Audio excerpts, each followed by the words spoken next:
There is good reason to believe that people who cultivate thankfulness tend to be happier and healthier than those who don't. 1. Thankful people appreciate what they have instead of obsessing over what they lack. They express gratitude to others and often receive more gratitude in return as a result. They see each day as a new opportunity for happiness, rather than another challenge to struggle through.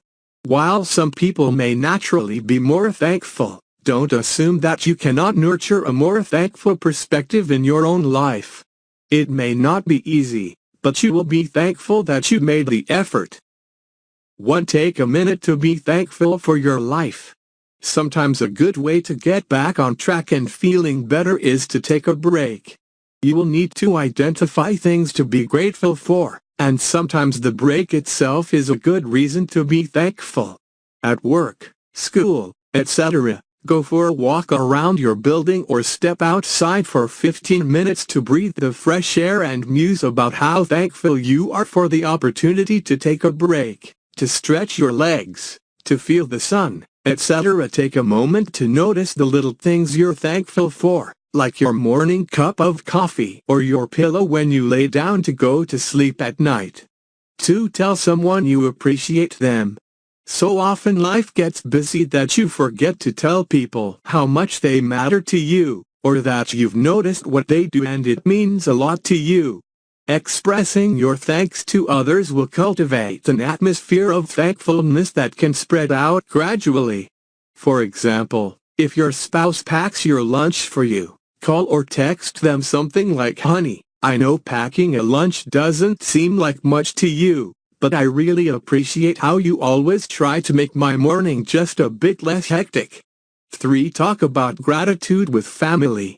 Set aside a time, like the evening meal, to talk about the things you were grateful for that day.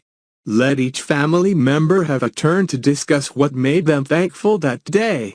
2. Make it a routine to go around the table and mention at least one thing you're thankful for before digging in. Try to be as specific as possible. For example, instead of saying "I'm thankful for all of you being there for me," you could say "I'm thankful that you all help me tend to the garden every weekend." 4. Send thank you notes. It is really amazing what sending just a small thank you note can do. A thank you note acknowledges that the person gave you something, time, effort, a gift that they didn't have to, and that you appreciate what they've done. You don't have to write a massive novel thanking them, just a few lines that let them know what they and their gift, time, effort, etc. meant to you. Thank you texts, emails, voicemails, etc. are great to send and receive, but there still seems to be something particularly special about a handwritten thank you note. Your thank you note can be as simple as a post-it with a short message, or it can be written on a notepad with a flower or heart doodle. 5. Give back as part of giving thanks. Being thankful isn't just about telling people you are thankful, it's also about giving back to your community and friends. This doesn't mean that you give back so that everything is even and no one owes anyone anything. Give because it's the right thing to do and because it feels good to do it. 3. If you know the person, help them directly. For example, you could take your grandmother to her appointments or help your friend move into her new place. If you don't know the person, continue their good work. For example, you could repay your college advisor by mentoring others. 6. Focus on the intention behind kindness shown to you. When someone does something nice for you, gives you a gift, brings you a hot meal, offers to read over and edit your thesis, focus on how they tried to bring something good into your life. Someone gave up their precious time, money, etc., just so they could do something kind for you. 4. This focus cultivates an atmosphere of gratitude that is then passed on to other people through your actions and words, especially if you have children. 7. Make sure to say thank you regularly. Thank the barista who makes your coffee. Thank the person who held the door for you. Thank the customer service person who helped you figure out why your phone wasn't working. Speaking the words aloud can help cement the feeling of gratitude in your life. 6. Use the words thank you as a sort of prayer or mantra. You can thank specific things, or you can just repeat the words over and over to yourself.